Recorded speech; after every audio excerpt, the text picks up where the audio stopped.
Alors, dans un premier temps, ce qui est important, c'est on va localiser un triangle sur le dessus de tête qu'on va isoler.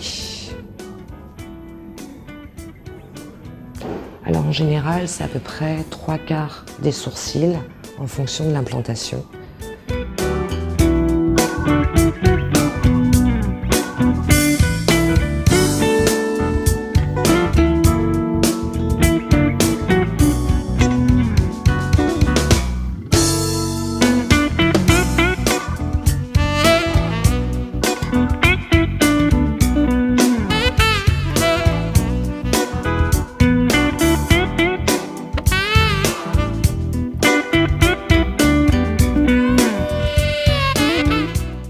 Pour la partie arrière, je vais commencer par une queue de cheval, pas trop basse, donc en général au niveau du creux de la nuque, parce que si vous la faites trop basse, vous risquez d'être gêné au niveau de vos mouvements de tête.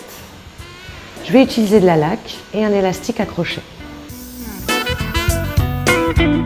Bien serrer le premier crochet et je vais tourner plusieurs fois pour bien maintenir la queue de cheval.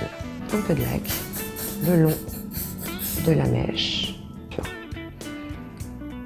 Et par la suite, je vais tourner autour de l'élastique.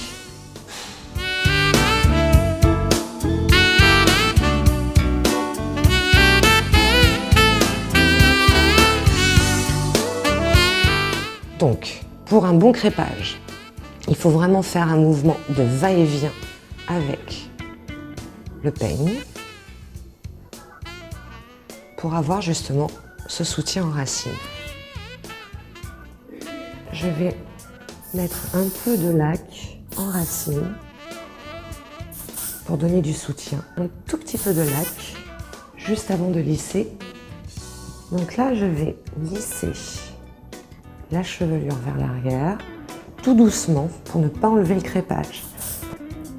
Et ce qui va être important avant de fixer la base arrière, c'est d'utiliser des grandes épingles qui vont nous servir de tuteur le temps que la laque fixe le cheveu.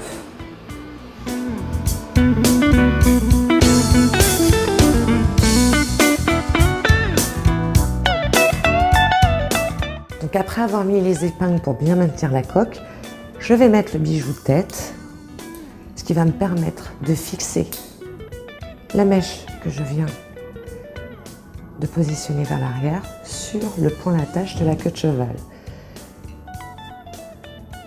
Je vais utiliser un lisseur justement sur la queue de cheval. Je vais diviser en plusieurs parties.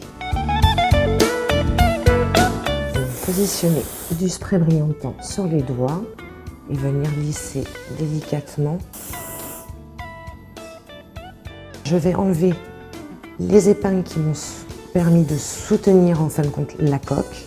Donc attendre toujours évidemment que la laque est bien séchée. Je procède de la même façon pour l'autre côté.